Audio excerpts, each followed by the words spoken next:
கர்த்தருக்கு ஸ்தோத்திரம். கர்த்தராகிய இயேசு கிறிஸ்துவின் இன்ப நாமத்தில் இனிய வாழ்த்துக்கள். இன்றைய தியானத்திற்காக ஜெபித்த பொழுது தேவன் தந்த வசனம் மத்தேயு எழுதின சுவிசேஷம் 9ஆம் அதிகாரம் 6ஆம் வசனம்.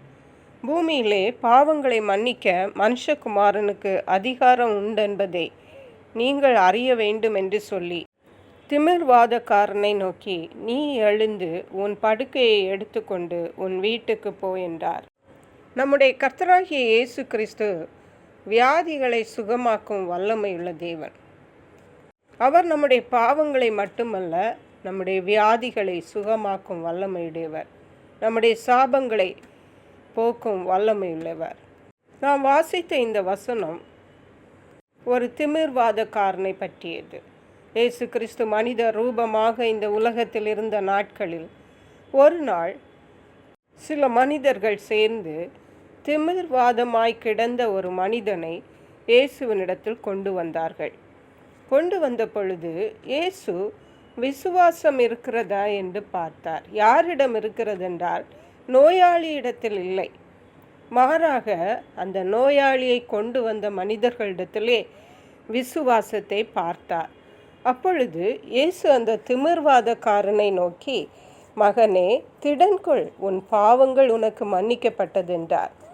அப்பொழுது கூட இருந்தவர்களெல்லாம் தங்கள் உள்ளத்தில் இவன் தேவ தூஷணம் சொல்லுகிறான் என்று இயேசுவை நினைத்தார்கள். ஏனென்றால் அவர் இயேசு தேவனுடைய குமாரன் என்று அவர்களுக்கு தெரியாது. அப்பொழுது இயேசு அந்த நினைவுகளை அறிந்து, நீங்கள் உங்கள் இருதயங்களில் பொல்லாதவைகளை சிந்திக்கிறது என்ன? உன் பாவங்கள் உனக்கு மன்னிக்கப்பட்டது என்று சொல்வது எளிதா, அல்ல எழுந்து நட என்று சொல்வது எளிதா என்றார். பூமியிலே பாவங்களை மன்னிக்க மனுஷகுமாரனுக்கு அதிகாரம் உண்டென்பதை நீங்கள் அறிய வேண்டும் என்று சொல்லி இயேசு திமிர்வாதக்காரனை நோக்கி, நீ எழுந்து உன் படுக்கையை எடுத்துக்கொண்டு நட என்றார். எடுத்துக்கொண்டு உன் வீட்டுக்கு போ என்றார். உடனே அவன் எழுந்து தன் வீட்டுக்கு போனான். ஹல்லேலூயா. இதை பார்த்த சுற்றியுள்ளவர்கள் ஆச்சரியப்பட்டு மனுஷருக்கு இப்படிப்பட்ட அதிகாரத்தை கொடுத்த தேவனை மகிமைப்படுத்தினார்கள். அவர்கள் இயேசுவை ஒரு மனிதனாக தான் பார்த்தார்கள். இங்கே தெய்வீக சுகம் பெறுவதற்கு 2 காரியங்கள் நாம் செய்ய வேண்டும். ஒன்று நம்மில் விசுவாசம் காணப்பட வேண்டும். இயேசு மற்ற வசனங்களிலே பிற பாகங்களிலே பார்க்கும் பொழுது, மகளே, திடன்கள், உன் விசுவாசம் உன்னை ரட்சித்தது என்றார்.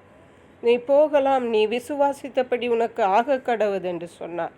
ஆனால் இங்கே மற்றவர்களுடைய விசுவாசம் நோயாளியை குணமாக்கிட்டு. ஆகவே சுகமாக்குறதற்கு முதலாவது விசுவாசம் தேவை.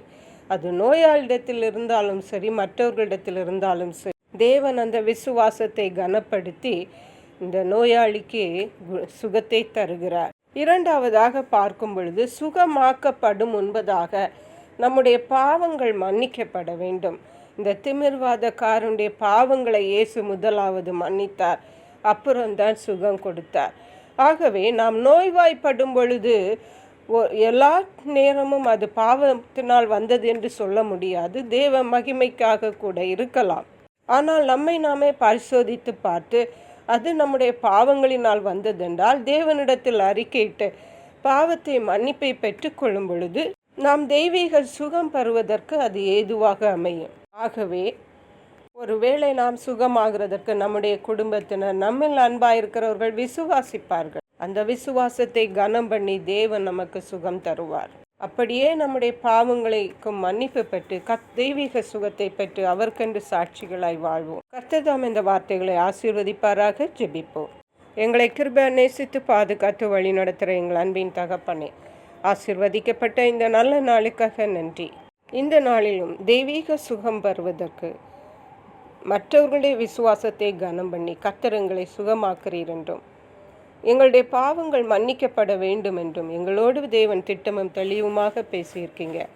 நன்றி பரிசுத்த ஆவியானவரே. தெய்வீக சுகங்களை பெற்று மக்கன்று சாட்சிகளாக வாழ உதவி செய்யுங்க. மீட்பர் இரட்சகருமாகிய இயேசு கிறிஸ்துவின் இன்ப நாமத்தில் ஜெபிக்கிறோம் எங்கள் அன்புள்ள பரமபிதாவே. ஆமென். God bless you.